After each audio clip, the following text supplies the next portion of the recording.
오늘 본문의 내용은 여러분도 잘 아시는 그 선한 사마리아인의 비유예요. 우리가 잘 알아요, 선한 사마리아인의 비유를. 그런데 이 비유가 등장하는 이 자리는 그리 만만치 않은 자리입니다. 왜냐하면 한 율법사가 한 질문에 예수님께서 답변을 하시면서 등장시킨 비유이기 때문에 사실 만만한 비유의 내용은 아닙니다. 저는 이것이 굉장히 중요한 포인트라고 생각이 되어지는데, 그러니까 예수님께서는 이 비유를 통해서 율법사에게는 교훈을 주시고 계시지만 동시에 그 비유를 통해서 예수님이 누구신가를 나타내시는 자기의 계시의 수단으로 이 비유를 쓰시기 때문에 만만하지 않습니다. 그래서 오늘은 조금 정독을 하면서 약간의 공부하는 마음을 가지고 본문에 나타난 그 율법사의 질문과 예수님의 답변이 무엇인지, 그리고 그것이 의미하는 바가 무엇인지 한번 우리 좀 생각하고 교훈을 좀 받고자 합니다. 한 율법교사가 일어났어요. 딱 일어나서 예수님께 여쭙고 질문했습니다. 그 질문이 뭐냐면, 25절 한번 볼게요. 어떤 율법교사가 일어나서 예수를 시험하여 이르되, 질문 한번 같이 읽어볼까요? 시작. 선생님, 내가 무엇을 하여야 영생을 얻으리이까? 질문의 내용은 뭘 해야 영생을 얻습니까? 라는 질문의 내용이었어요. 근데 이렇게 질문한 사람이 누구냐면 율법교사입니다. 여러분, 율법교사는 말 그대로 율법을 가르치는 사람이에요. 그러니까 율법을 가까이 해서 주야로 율법을 묵상하고 그 연구하고 묵상한 말씀을 백성들에게 잘 가르치는 역할을 맡은 사람이 율법교사예요. 그럼 신약시대에, 우리 같은 시대에 교회에서는 그 역할을 누가 하겠어요? 목사라는 직분이 교사의 직을 감당하면서 목사가 교사로서 그 직을 감당하는 거예요. 열심히 한 주간 동안 말씀을 묵상하고 그 가까이 하고 묵상한 말씀을 잘 가르치는 것, 이것이 목사가 하는 일이에요. 율법교사는 그런 의미에서 율법의 내용과 율법의 뜻에 정통한 사람임이 분명해요. 근데 그런 사람이 예수님께 지금 뭘 하고 있냐면 질문을 하고 있어요. 그러면 이 질문이 괜히 한 질문이 아니죠. 오늘 본문에 보면 이 교사가 질문을 하는데 이 질문의 목적을 이렇게 표현해 주고 있어요. 25절 그 중간에 보면 어떤 율법교사가 일어나 예수를, 그다음 뭐라고 되어 있어요? 질문을 그냥 한 것이 아니라 예수를 시험하기 위해서 질문을 했어요. 근데 이때 예수를 시험하다라는 말이 무슨 의미인가 그럴 때 두 가지 의미를 좀 다 포함할 수 있는 의미예요. 첫 번째는 정말 시험하는 거예요. 예수님을 함정에 빠뜨려뜨리기 위해서 질문을 하는 거예요. 또 하나, 시험하다는 이 말의 뜻은 이게 어떤 의미냐면 예수님께서 가르치신 그 가르침이 지금껏 율법 교사가 이해하고 믿어왔던 가르침과 달라서 확인하는 차원에서 예수님께 물어보는 거예요. 어떻든 관계없어요. 이유는 관계없어요. 예수님을 함정에 빠뜨려뜨리기 위해서 질문을 했든 아니면 자기가 믿어왔고 이해해왔던 내용과 예수님의 가르침이 달라서 질문을 했던 간에 중요한 것은 예수님의 가르침과 자기의 가르침이 같았다 달랐다는 거예요. 그 질문을 했어요. 그렇죠? 그 질문의 내용은 어떤 내용이냐면, 그럴 수 있죠. 왜 그러냐면, 여러분, 우리 누가복음을 쭉 읽는 동안에 예수님께서 마태라고 하는 그 세리의 집에서 식사를 하실 때에 예수님이 죄인들과 함께 식사하시는 모습을 여러분들은 성경을 읽으면서 보셨을 거예요. 근데 그 당시 바리새인들이 예수님이 죄인과 함께 식사를 하시는 모습을 보고 한참 보고 놀랬어요. 왜 놀랬냐면, 만약에 저 사람이 선지자라면 자기들과 함께 식사하는 사람이 죄인인 줄을 모를 수 있는가? 그리고 저 사람이 정말 율법 교사라면, 율법을 알고 있다면 죄인들과 식사를 해서는 안 되는데, 그러니까 저 사람은 훌륭한 사람이라 그러고 많은 사람이 따라다니는데 저 사람 보니까 선지자 같지도 않고 율법 교사도 같지 않아요. 그런 얘기를 바리새인들의 제자에게 막 하는 얘기를 예수님이 멀리서 들었어요. 그리고 여러분 너무도 잘 아시는 말씀이죠. 그 얘기 듣고 예수님이 뭐라 말씀하셨냐면 건강한 자에게는 의사가 쓸데없고 병든 자의 쓸데가 있니라. 나는 의인을 부르러 온 것이 아니라 죄인을 부르러 왔다. 이런 말씀을 하셨어요. 그러면서 예수님이 계속 말씀하시면서 하나님의 나라는 이렇고 저렇고, 그리고 그 나라는 이야기 선포하면서 내 믿음이 너를 구원하였느니라 라고 말씀하시면서 죄인들도 하나님의 나라에 막 들어오는 것처럼 이야기를 하니까 율법 교사가 질문이 생긴 거예요. 도대체 당신이 하나님의 나라 그렇게 하나님 나라를 강조하는데 당신이 말하는 하나님의 나라는 어떻게 들어가는 것입니까? 한번 제가 퀴즈 한번 내볼게요. 하나님의 나라를 한자로 표현하면 뭐죠? 예, 천국. 자, 천국을 어떻게 들어갑니까? 라고 물어보는 거예요. 여러분, 천국 어떻게 들어가죠? 우리는 답이 너무 분명해요. 누가 오셨기 때문에, 그리고 그분을 우리 뭐 하기 때문에. 근데 구약의 율법을 온전히 연구해서 율법을 다 지켜야 된다고 생각했던 유대인들은 자꾸 예수님이 하나님의 나라를 아무렇게나 막 들어가는 것처럼 이야기하니까 이해가 안 돼서 하나님께 물은 거예요. 천국에 들어가는 자격과 조건을 한번 속 시원하게 한번 내게 이야기해 보십시오. 그렇게 물은 거예요. 그래서 지금 이야기하는 질문은 자기가 행한 어떤 의로서, 자기가 하나님 앞에 선을 베풀므로 그 선한 행위에 하나님이 의롭다 인정해 주는 그 구원관을 가지고 이 율법 교사들은 하나님의 나라, 천국의 영생에 들어갈 수 있다고 생각을 한 거예요. 그러니까 이 질문은 자신의 구원관과 예수님이 말씀하신 구원관이 차이가 생겨서 그렇게 질문해서 이렇게 이야기를 한 겁니다. 그때 예수님이 26절에 한번 뭐라고 율법 교사에게 물었는지 한번 보세요. 자, 26절 한번 여러분이 한번 좀 읽어주세요. 시작.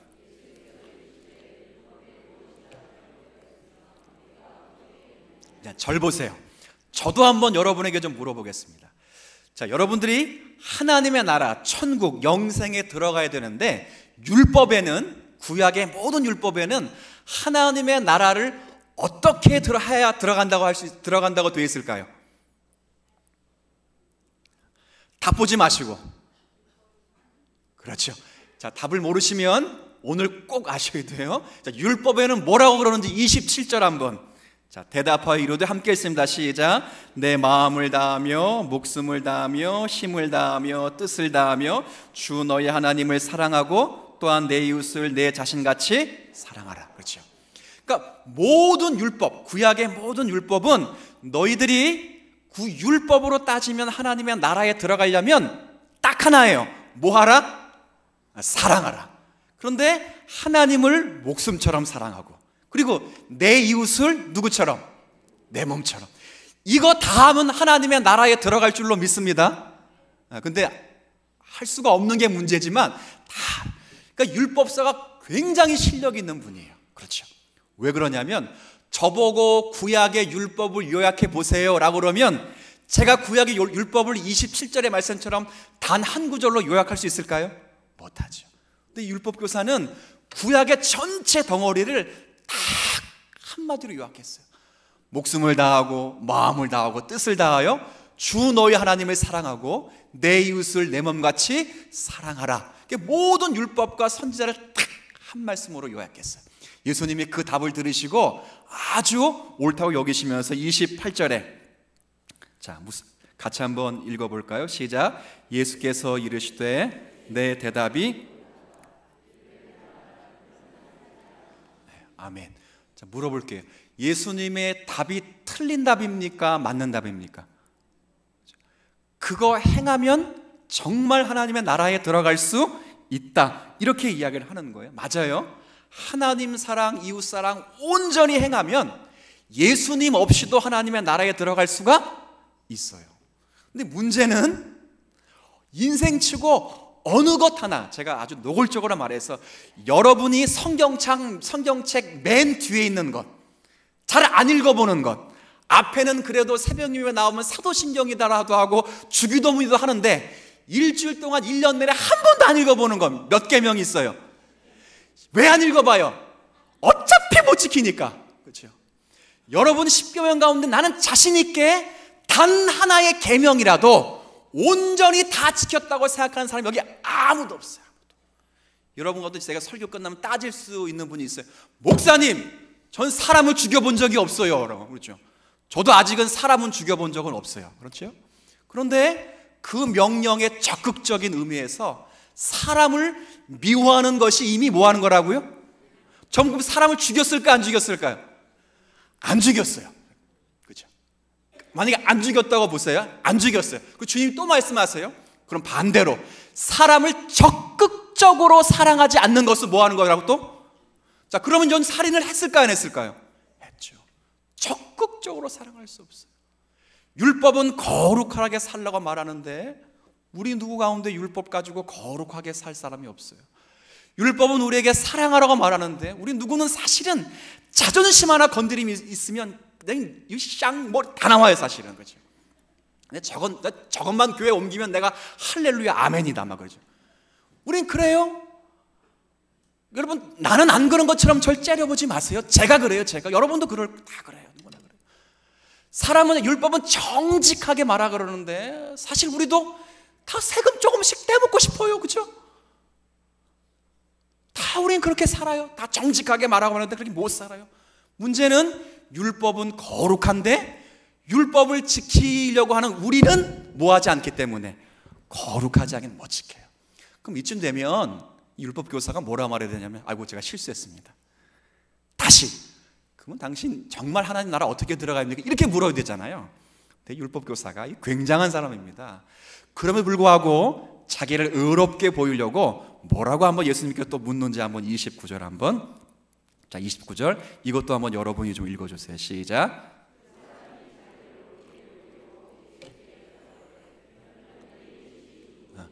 자, 내 하나님이 누구인가는 안 물어봤어요.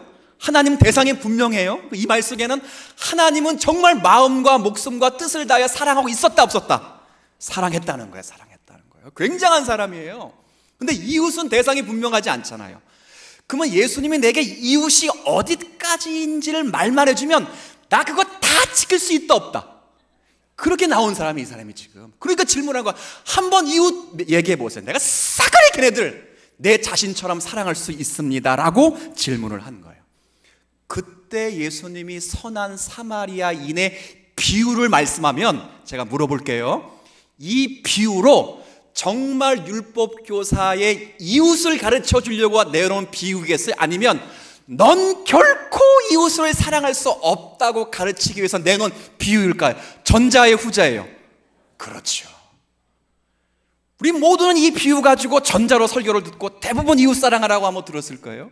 근데 이 부는 그렇게 예수님이 꺼내놓은 게 아니에요. 너가 할 수 있다고? 넌 절대 못한다. 37절에 어떻게 비유가 끝나는지 한번 보세요. 자, 37절. 자, 한번 같이 읽어볼까요? 시작. 이르되 자비를 베푼 자니이다. 예수께서 이르시되 가서 너도 한번 이와 같이 해봐라. 한다 못한다? 넌 죽었다 깨어나도 못한다 그 말이죠. 이건 네가 할 수 있는 것이 아니다. 이건 너가 할 수 있는 것이 아니라 지금 너 앞에 있는 누가 하는 것이라는 거예요. 내가 하는 것이다. 이게 비유의 핵심이에요. 너같이 훌륭하게 산 사람조차도 할 수 없는 것이다. 너같이 멋지고 너같이 다짐을 하고 율법에 선하다고 자기 의를 인정할 수 있는 사람, 그리고 자기뿐 아니라 예수 앞에 나와서도 자기의 의를 인정할 수 있다고 생각하는 너도 할 수 없다. 이 이웃사랑, 자기 백성을 사랑하는 건 오직 누구밖에 할 수 없다고요? 나밖에 할 수 없다. 이 이야기를 꺼내놓기 위해서 예수님이 비유를 등장한 거예요. 그럼 비유의 1차적인 목적은 율법 교사를 따끔하게 혼내는 거죠. 너 할 수 없다. 근데 비유의 적극적인 목적은 이 비유로 예수님이 자기를 계시하는 중이라 제가 서두에 말씀을 드렸어요. 제가 비유를 좀 그런 의미로 좀 설명을 좀 드려볼게요. 오늘은 제가 공부한다는 마음으로 했기 때문에 이게 저는 늘 이렇게 하고 싶습니다만 여러분들이 이렇게 해서 제대로 따라오기가 어려워서 이렇게 못하는 것 뿐이지, 오늘은 여러분이 뭐 다리를 꼬집고라도 저 목사가 무슨 얘기를 하는가 라는 마음을 가지고 인내함으로 한번 들으시면 여러분의 그래도 유익이 될 줄로 믿습니다. 들어보세요. 이 비유가 어떤 내용이냐면, 여러분 잘 아시니까 제가 이 비유는 읽지 않을게요. 어떤 내용이냐면, 어떤 사람이 예루살렘에 있다가 여리고로 내려가다가 강도를 만났어요. 근데 이 사람이 예루살렘에 있다가 내려간 거 보니까 집이 어디 사람이에요? 근데 잘 보세요. 북한의 평양 아무나 살아야 못 살아요. 예루살렘에 산다는 건 정통 유대인이에요. 유대인. 굉장히 자부심이 많은 유대인이에요. 근데 그 사람이 무슨 연고인지는 모르겠는데 여리고로 내려가다 뭘 만났어요? 강도를 만났어요. 강도 만나니까 옷을 다 빼앗기고 벌거벗은 채로 얼마나 두드려 맞았는지 온몸 만신창이가 되고 피로 범벅돼서 죽었는 줄 알았어요. 강도가 그냥 길거리에 죽었는 줄 알고 탁 방치하고 갔어요. 그냥 두면 죽어요. 근데 거기에 마침 우연찮게 누가 지나가냐면 유대인들에게 존경받는 제사장이 지나가요. 제사장이 눈이 딱 마주쳤어요. 그러면 어떻게 해야 됩니까? 어이쿠 가서 도와줘야 되잖아요. 근데 애들 말로 쌩을 깠어요. 딱 이렇게 모른 척하고 일부러 회피하여 도망하여 멀리 돌아갔다 이렇게 돼 있어요. 근데 그 다음 누가 지나가냐면 레위인이 지나가요. 그럼 제사장이 못하면 레위인이라도 해야 될 거 아니야. 레위인도 딱 보고 얼마나 바쁜지 그냥 멀리 피하여 도망갔어요. 여러분, 이 사람은 나쁜 놈들 그러지 마세요. 이 사람도 이유가 있어 도망갔을 게 분명해. 왜 그러냐면 제사장은 뭐 하는 사람이죠? 자, 제사 드리러 가요. 성전에서 제사를 드리려면, 자, 물어볼게요. 부정한 것을 접촉하면 돼요, 안 돼요? 피 만지면 돼요, 안 돼요? 강도 만난 사람이 피 반뜩 흘려가지고 지금 부정한 시체처럼 누워있는데 접촉을 하면 돼요, 안 돼요? 그러니까 쫙 지나간 거예요. 레위인도 이유가 있습니다. 레위인은 성전에서 봉사하는 사람이 이 거룩한 업무를, 이 책임을, 엄중한 책임을 앞에 두고 근본도 모르는 사람, 안면식도 없는 사람, 이름도 모르는 사람, 그 사람에게 자신이 성전에서 봉사하는 책임을 놓고 그 사람을 케어한다는 것은 있을 수가 없는, 그냥 지나가요. 근데 마침 제사장 지나가고 레위인 지나가는데 마지막 세 번째로 온 사람이 누구예요? 사마리아 사람. 여러분, 배경을 좀 알아야 되는데 이 사마리아 사람들은 그 당시 유대인들에게 개처럼 취급받은 사람이에요. 여러분, 그 일제강점기 시대에 얼마나 일본 사람들이 한국 사람들을 비하하고 조센징 그러면서 얼마나 놀렸어요. 그러니까 우리도 그 당시는 일본 사람 그러면 당연히 뭐였어요? 원수죠, 원수. 그냥 일본 사람 그러면 지금 그렇게 하는 게 아니라 그 당시 일제강점기에 우리나라의 국권을 찬탈했던 그 당시 그 사람들은 그냥 원수예요, 원수. 유대인들에게는 사마리아인이 원수예요. 경멸하고 박멸해야 되고 죄인이며 하나님 나라에 들어갈 수 없는 원수예요, 원수. 그런데 그 원수같이 여겨지는 사마리아 사람이 그곳을 지나가다가 사마리아 사람에게도 강도 만난 사람이 뭐예요? 원수지요. 정통 유대인이냐 그러면 잘됐다, 꼬셨다 그래 가야 되잖아요. 그런데 그렇게 하지 않았어요. 자신을 원수처럼 취급하고 있는 그 사람이 누워있는 것을 보고 처음에 든 생각이 불쌍히 여겨서 그 다음 달려가서 무릎을 꿇고 상처에 포도주와 기름을 바르고 모든 것을 싸매고 자기의 짐승에 태워서 여관까지 데려주고 여관에서 그를 밤새도록 간호했어요. 그리고 그 다음 날이 돼서 본인은 길을 가야 되기 때문에 길을 갈 때 그 여관에게 데나리온 2데나리를 주면서 잘 돌봐주라. 그리고 내가 올 동안 내가 다시 오면 반드시 더 들어간 돈을 줄 것이라 약속하지 하고 갔어요. 비유는 딱 끝나요. 예수님 묻습니다. 저도 여러분에게 물어볼게요. 강도 만난 자의 입장에서 이 세 사람 중에 강도 만난 자의 참된 이웃은 누구죠? 이거 뭐 물어볼 필요도 없이, 그죠? 대답을 아니하는 것이 정상인 것처럼 이건 사마리아 사람이 참된 이웃이에요. 그러니까 예수님 말씀하시는 거예요. 참된 이웃 사랑은 자기를 대적하고 미워하며 짓밟는 원수까지도 사랑하는 것, 그리고 자기가 가진 것을 다 허비하고 희생하여 긍휼을 베푸는 사랑이라고 말씀을 하신 후에 그 다음 37절에 너도 어떻게 하라고요? 이와 같이 하라. 너도 한번 해볼 수 있으면 해봐라. 내가 정말 율법교사 너가 사마리아인을 정말 너의 이웃처럼 생각할 수 있겠느냐? 정말 너의 세리 같은 사람을 너의 이웃처럼 생각할 수 있겠느냐? 너가 적대시하는 그 원수를 불쌍히 여겨서 긍휼을 베푼 이 온전한 사랑을 네가 할 수 있겠느냐? 주님 말씀하시는 건 너는 죽었다 깨도 그 사랑을 할 수가 없다.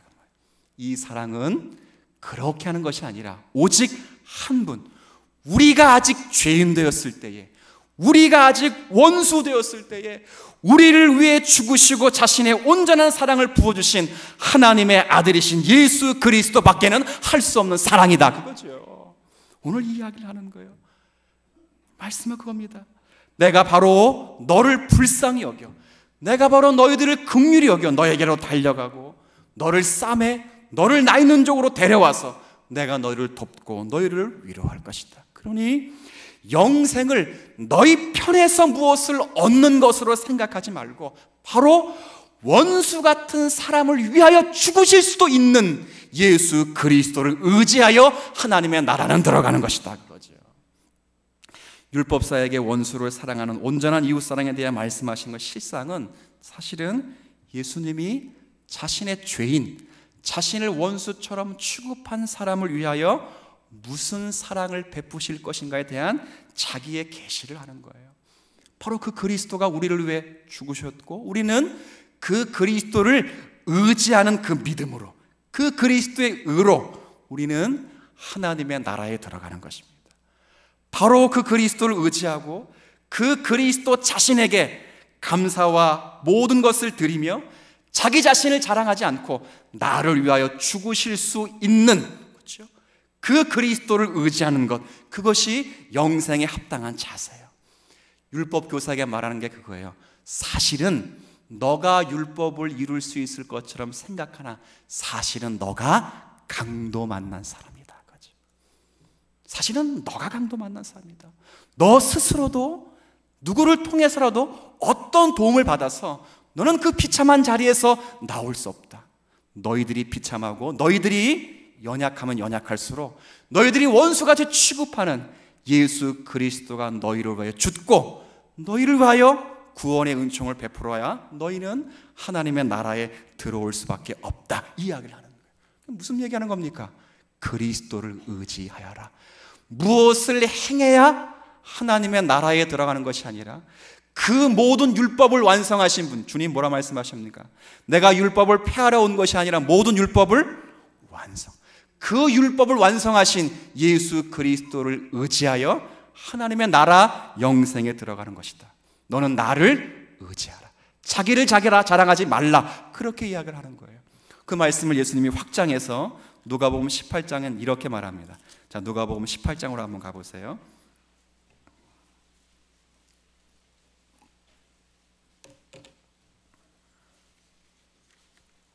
자, 누가복음 18장. 자, 누가복음 18장에 15절부터 17절까지 여러분도 많이 아시는 말씀이고 저도 몇 번 이 말씀을 드린 적이 있어서 여러분과 잠깐 한번 나누겠습니다. 15절부터 17절까지 한번 같이 읽어주세요. 시작. 사람들이 예수께서 만져주심을 바라고 자기 어린 아기를 데리고 오매 제자들이 보고 꾸짖거늘 예수께서 그 어린 아이들을 불러 가까이 하시고 이르시되 어린 아이들을 내게 오는 것을 용납하고 금하지 말라. 하나님의 나라가 이런 자의 것이니라.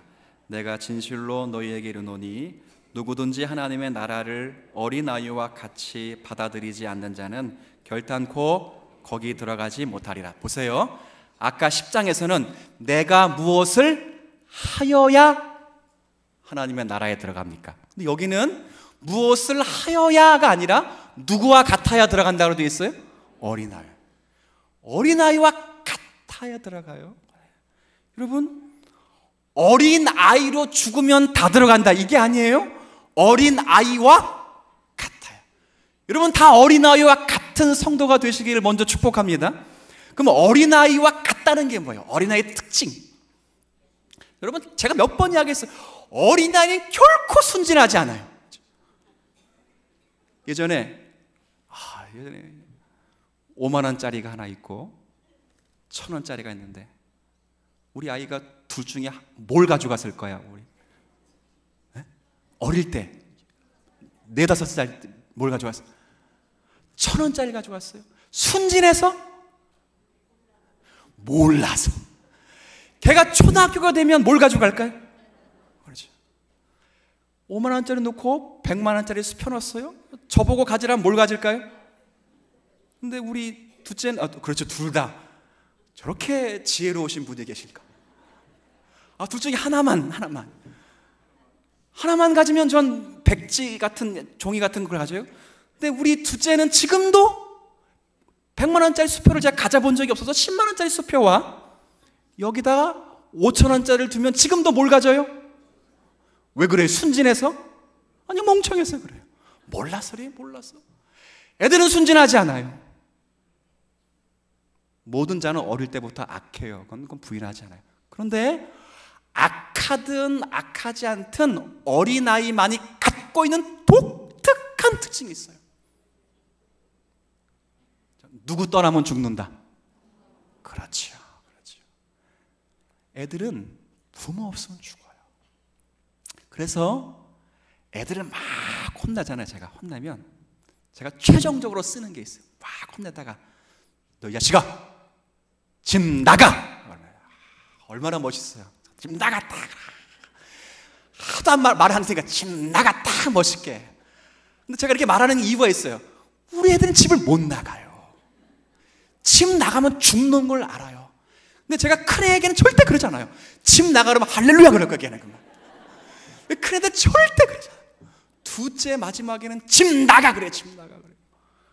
그럼 걔는요 집 나가 그러면서 제가 애를 이렇게 맴매를 하잖아요. 그러면 제 맴매하는 손을 붙잡고 울면서 막 붙들어요. 집만 나가지 않게 해주세요. 막 그래. 왜 집 나가면 어떻게 되니까? 죽으니까요. 어린 아이의 특징을 아시겠어요? 우리가 우리의 의를 얻어서 하나님의 나라에 들어가는 것이 아니라 우리는 의가 없는 자들이에요.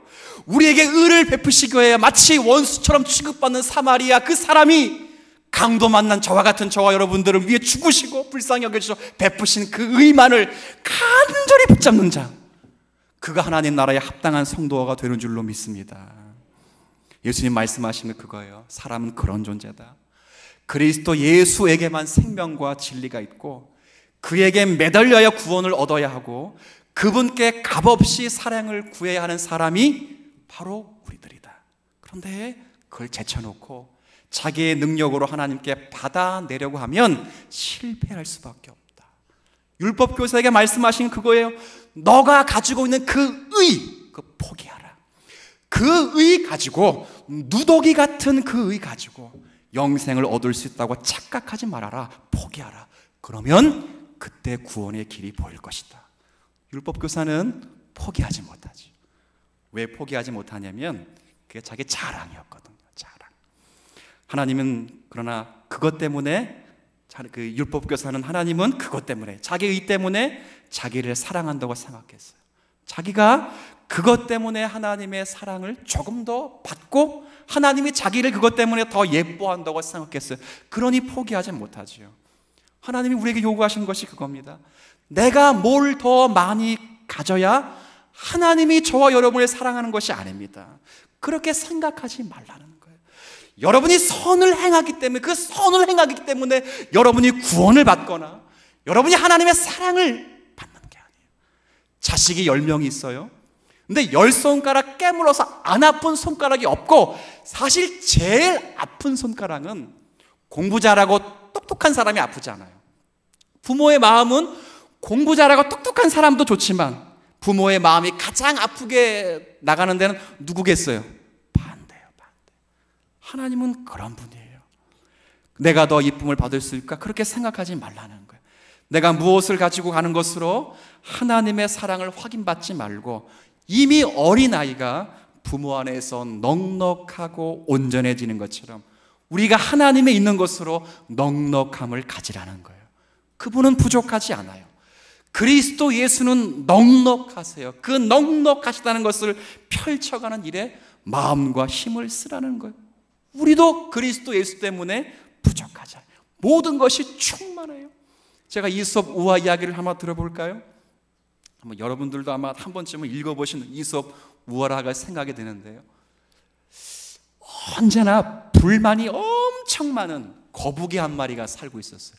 저도 한번 이야기를 해드린 것 같은데, 이 거북이의 원망과 불평과 불만이 뭐냐면 하늘을 날 수 없는 게 불만이에요. 거북이가 무슨 잔재주로 하늘을 날겠습니까? 그렇죠?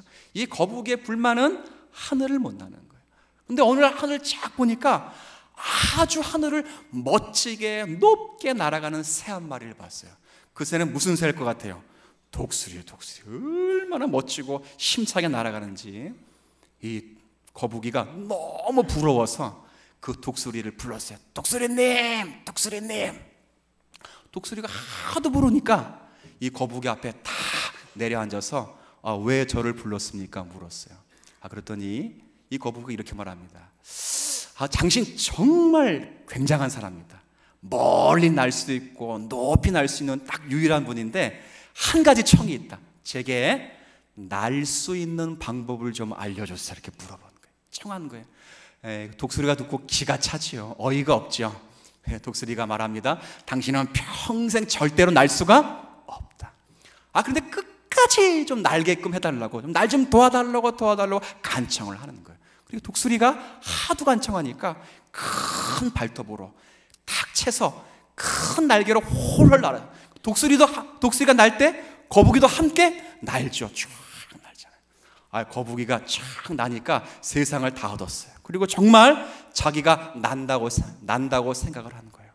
자신이 있어요. 그리고 거북이가 이제 독수리가 말합니다. 독수리님, 이제 놓으세요. 전 날 수 있습니다.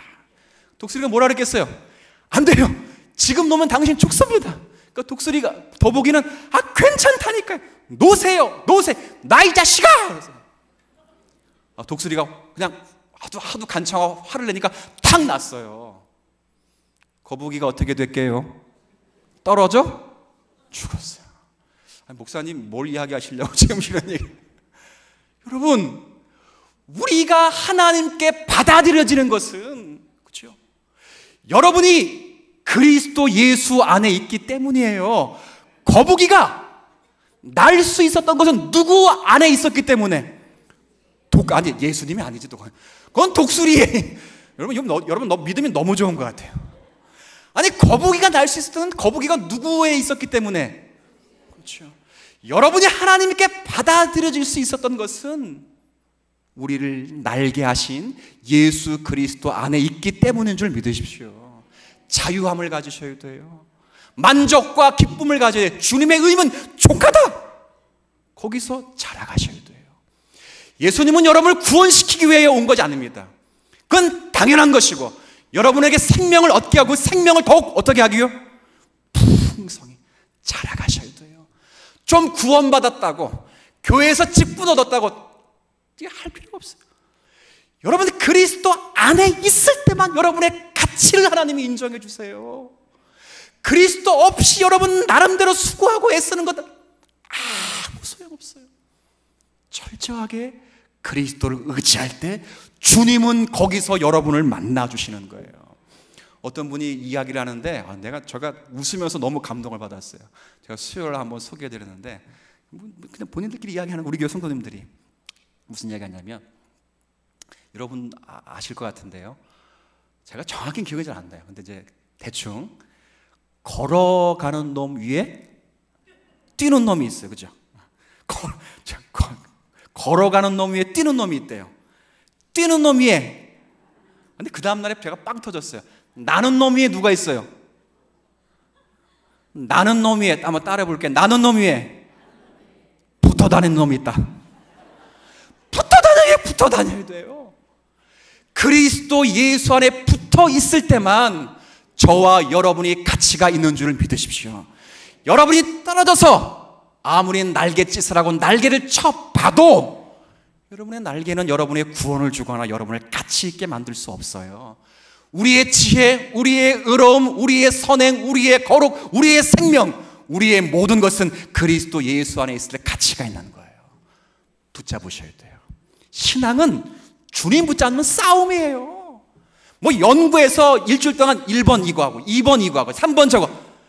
이게 신앙 아니에요. 신앙은 끊임없이 그리스도를 붙잡고 무릎 꿇고 자기 의가 아닌 그리스도의 생명을 위하여 기도하고 그것을 위해 말씀 묵상하고 그를 위해 헌신할 때 거기에 생명의 역사를 만들어내는 거예요. 누가? 하나님이 그리스도 예수 안에서. 이거 하셔야 돼요. 율법교사는 이걸 놓쳤어요. 우리는 그리스도가 우리 가운데 만드셨어요. 강도 만난 자처럼 불쌍한 우리들, 아무런 소망이 없는 저희에게 베푸신 그 은혜를 주목하셔야 돼요. 우리 모두는 나 스스로도 그리고 어느 누구에게도 도움을 받을 수 없었던 아무런 소망이 없는 자들이에요.